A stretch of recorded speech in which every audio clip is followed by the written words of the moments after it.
¿Qué tal amigos y amigas? ¿Cómo están? Bienvenidos al Ciudadano TV. En esta ocasión nos encontramos en el despacho del ministro Wilson Pastor, el ministro justamente de Recursos Naturales No Renovables. Ministro, muchísimas gracias por atendernos aquí en esta tarde. Quisiéramos iniciar hablando sobre un tema que ha llamado la atención de los ecuatorianos. Se trata de la plataforma marina ubicada en el Golfo de Guayaquil. Para que la mayor parte de los ecuatorianos entienda de qué se trata, quisiéramos que usted nos explique. Ha hablado del ahorro de 315 toneladas en la emisión de CO2. Adelante. Gracias por la invitación. Mire, sobre el tema puntual de la plataforma marina, lo que afirmé y ratifico es que desde hace 25 años no se había explorado gas natural en el Golfo de Guayaquil, para lo cual contratamos el año pasado una plataforma marina cuyo costo de operación asciende a $110,000 por día para perforar pozos en la zona del Golfo de Guayaquil, descubrir nuevas reservas. Esta plataforma se va a quedar en el país entre 2 y 4 años según se vayan dando los resultados en los descubrimientos. Esta plataforma, que se llama Ocean Spur, es una plataforma que vino de Egipto. Vamos a subir la producción de 60 millones de pies cúbicos día a 100 millones de pies cúbicos día a finales del presente año, y luego vamos a perforar pozos de exploración, aproximadamente 8, para definir el potencial de gas natural y de petróleo en el Golfo de Guayaquil. Este es un tema. Este es el gas natural, es decir, el metano que sale del Golfo de Guayaquil. En cambio, el gas asociado del oriente, que es butano y propano, es otra composición de hidrocarburos, sale junto con el petróleo, y lo que hacían las compañías petroleras, incluidas las estatales, era quemarlo, coger solo el petróleo y quemar el gas. Desde hace 2 años dejamos de quemar el gas y terminaremos la operación final para que no se queme el gas de forma alguna en 2 años. Hasta ahora, el hecho de haber utilizado 6,000 millones de pies cúbicos día de gas asociado nos ha permitido efectivamente ahorrar unos $175 millones por año, o nos va a permitir en los próximos años, llegando a 300 millones cuando terminemos de completar el programa de recuperación del gas y de su utilización como energía eléctrica. Lo que hacemos es, en lugar de que se queme el gas, tomamos ese gas y lo reinyectamos en generadores eléctricos que permiten generar electricidad. Es la razón por la cual este programa ha tenido tanto éxito que inclusive ya nos están pidiendo en otros países el modus operandi de esta forma de utilización del gas.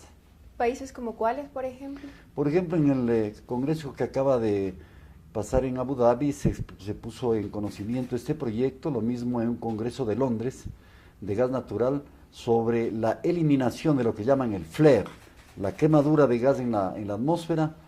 Hubo un congreso expresamente sobre este tema y el Ecuador fue uno de los países que puso en mesa la solución que encontramos. Y hoy día el Ecuador puede jactarse de ser el país del que menos quema relativamente gas y por lo tanto genera menos CO2 a la atmósfera, porque el gas es contaminante y al utilizarlo como generador de energía por el sistema, digamos, de absorción, digamos, de las emisiones en el proceso, se ahorra aproximadamente 315,000 toneladas de CO2 en este proceso. Además, ministro, usted sostenía que se han instalado 250 megavatios de generación por gas. ¿Nos puede hablar al respecto? Efectivamente, de la plataforma del gas del Golfo, que estamos hablando del gas natural del Golfo de Guayaquil, con ese gas lo que hacemos es generar electricidad, sustituir el diésel, sobre todo en la planta de Machala, en Power Oil, en la Machala Power, que utilizaba diésel, ahora utilizamos gas, aproximadamente 42 millones de pies cúbicos día, que significa una generación de 250 megas por hora, digamos, o 250 megas de capacidad de generación eléctrica. Es un gran ahorro para el país y continuaremos en ese camino, llegando el próximo año a generar aproximadamente 425 megas únicamente con gas natural. Sin lugar a dudas, ministro, han habido cambios positivos en la política petrolera del país. En junio de 2010 se realizó la aprobación de reformas a la ley de hidrocarburos, lo que generó un reparto distinto del 15% de las utilidades petroleras. El 12% se destinaban a proyectos de inversión y el 3% a trabajadores de las empresas petroleras privadas. Háblenos al respecto. ¿Cuál es su evaluación general de estos 6 años de gobierno? Bueno, habrá, a partir de las reformas de mediados del 2010, habrá un antes y un después en la industria petrolera. Antes habían los contratos de participación en que las compañías eran dueños aproximadamente del 70% del petróleo que se producía y el 30% para el Estado. Ahora el Estado es el dueño 100% del petróleo. El otro cambio es que las compañías se beneficiaban del aumento del precio del petróleo, puesto que era una participación porcentual, mientras que ahora el Estado fija una tarifa por barril de producción, que es de $32, y todo el remanente del precio, que hoy se vende casi en $100, es para el Estado. Solamente en los 2 años en que están en funcionamiento estos nuevos contratos de prestación de servicios, el Estado ha ganado, con relación a la situación de permanencia de los contratos anteriores, si se hubieran quedado, ha ganado 2.975 millones de dólares netos adicionales. Eso equivale a decir que como que el país hubiera producido 40.000 barriles por día más de beneficio para el Estado. Ciertos sectores de la oposición han sostenido que el gobierno de una u otra manera ha tenido suerte por los altos precios del petróleo. Pero ¿qué pasaba si es que no se renegociaban los contratos petroleros? ¿A dónde habrían ido a parar esos recursos que ahora vemos están plasmados en carreteras, en obras sociales, en escuelas, en hospitales públicos, etcétera? Bueno, mire, si el beneficio del precio del petróleo en los contratos de participación hubieran ido en un 70% al bolsillo de las compañías y apenas un 30% para el Estado. Ahora es del 100% del incremento de precios sobre un nivel de $32. Esto, le digo, está generando aproximadamente 1.500 millones de dólares más por año de la situación anterior. Es un monto muy grande de inversión. Con esos 3.000 millones se hace la central Coca-Cola Sinclair y varios proyectos juntos con ese financiamiento. De manera que esa renegociación no solamente significó que el país sea dueño de sus recursos, sino que también mejoró su recaudación tributaria. Debemos recordar también que con el nuevo modelo de prestación de servicios con tarifa se realizó la suscripción de 14 contratos y se dio por terminado 9 contratos, lo que dio como resultado también que sectores de la oposición hablaran de cierta inestabilidad para la inversión extranjera. ¿Ha sucedido así? No, simplemente con los contratos o las compañías que no quisieron renegociar, como dice la ley de hidrocarburos, se fijó un precio justo para que se vayan del país. En el caso más significativo, el caso justamente de la empresa que producía gas en el Golfo de Guayaquil, la compañía EDC, se negoció un precio de 45 millones de dólares por la concesión que tenían antes, que ahora pasó al Estado y que no querían renegociar a prestación de servicios. Y en el caso de Petrobras estamos culminando la negociación de alrededor de 210 millones de dólares que debemos pagar por un justo precio. Los inversionistas aumentaron la inversión en 1.450 millones de dólares que fueron comprometidos como planes adicionales de inversión, de manera que ahora como nunca la industria petrolera tiene un nivel de actividad alto. Nunca ha habido tantas torres de perforación, torres de reacondicionamiento, ni tanta inversión en el sector petrolero. Ahora, ¿qué pasa con las comunidades que son aledañas o que están aledañas a las torres de perforación, por ejemplo? Sabíamos que las comunidades de la Amazonía ecuatoriana eran las más desatendidas por administraciones anteriores y ahora también conocemos que se destinará gran parte de los recursos para dichas poblaciones. Bueno, este es el otro gran cambio de época. Antes se beneficiaban exclusivamente las provincias centrales o los grandes centros urbanos como Quito y Guayaquil, finalmente con la repartición de la renta petrolera. Se hacían en grandes infraestructuras, pero no se beneficiaba al oriente ecuatoriano. El cambio de la ley de hidrocarburos de mediados del 2010 hizo que el 12% de las utilidades, tanto privadas como estatales, que ascienden hoy día a 300 millones de dólares por año, sean revertidas e invertidas en primer lugar en los lugares en donde se produce petróleo.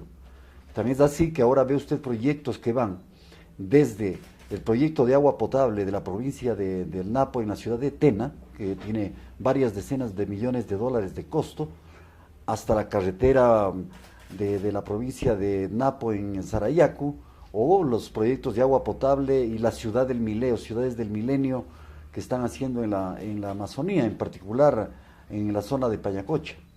Se han producido también varias rondas petroleras, una, por ejemplo, el 30 de abril de 2012 con Ocaño Peña Blanca, otra ronda suroriente que implicó 16 bloques del suroriente, potencial pesimista de 369 millones de barriles y potencial optimista de 1.597 millones de barriles. Cuéntenos al respecto, ¿cuáles han sido los resultados de estas rondas?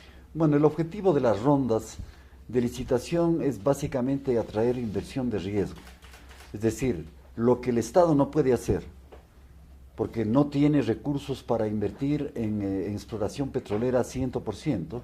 Les recuerdo que de cada 3 pozos que se perforan, y cada uno vale entre 5 y 10 millones de dólares, apenas uno da resultado.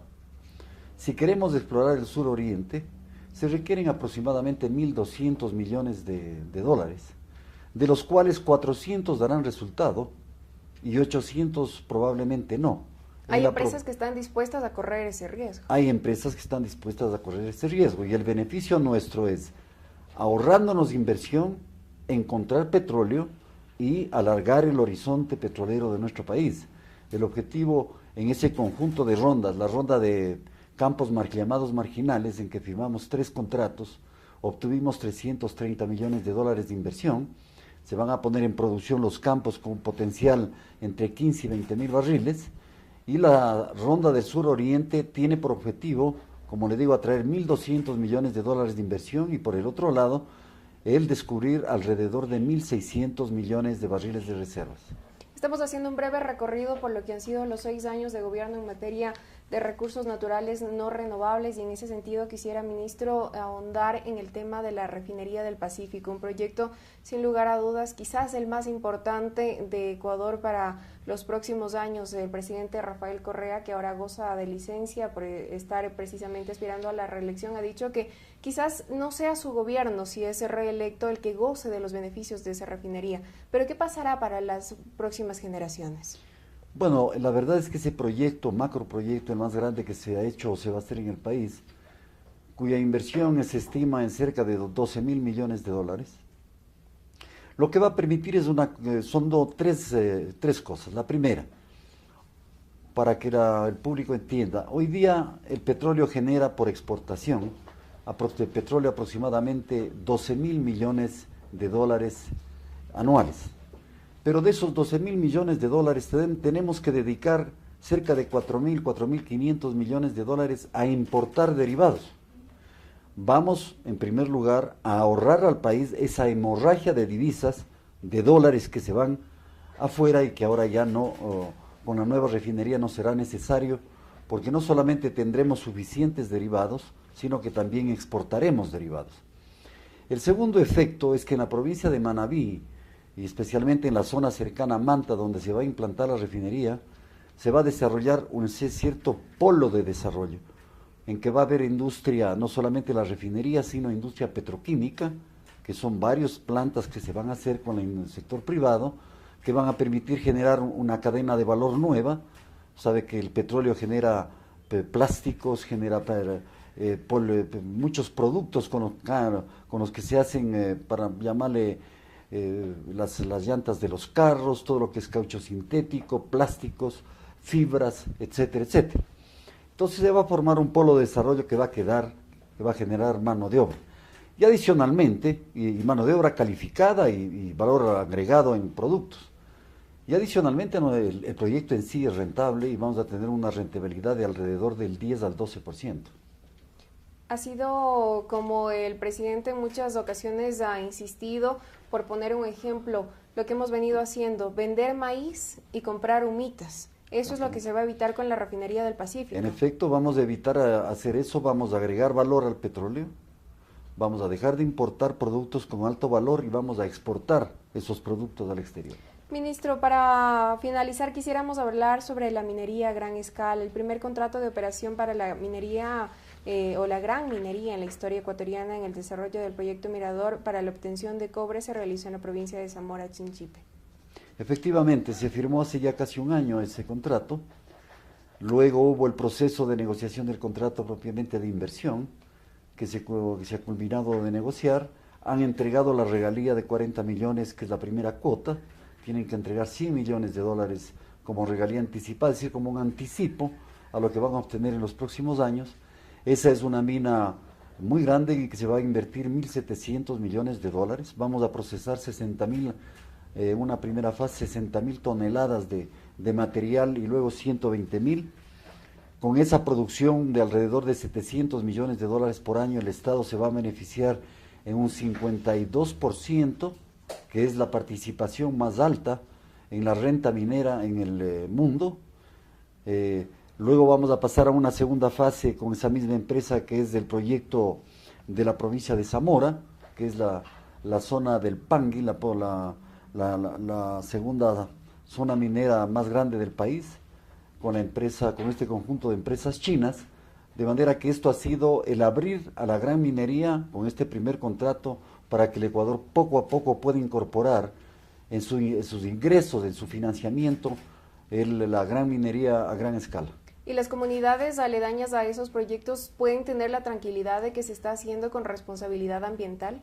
Con absoluta seguridad. El Ministerio del Ambiente, el ARCOM, varias instituciones del Estado siguen muy de cerca el desarrollo de ese proyecto y las comunidades deben estar las más contentas por el proyecto, porque como en petróleo, en la minería también las regalías, el 60% de las regalías de la minería van exclusivamente a las comunidades aledañas a las minas y a las provincias luego, porque son muchos recursos los que se va a generar conforme a la ley de minería y conforme también a la distribución que yo le digo de las utilidades.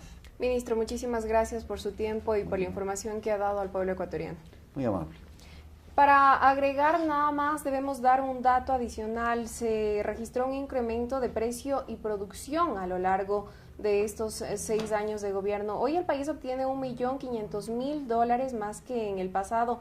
Antes se obtenían $373.678 y hoy ese incremento supera los $2.300.000. Sin lugar a dudas han sido cambios positivos los que se han registrado en la nueva era, en este cambio de época que vive el país. Hacemos una pausa y ya regresamos.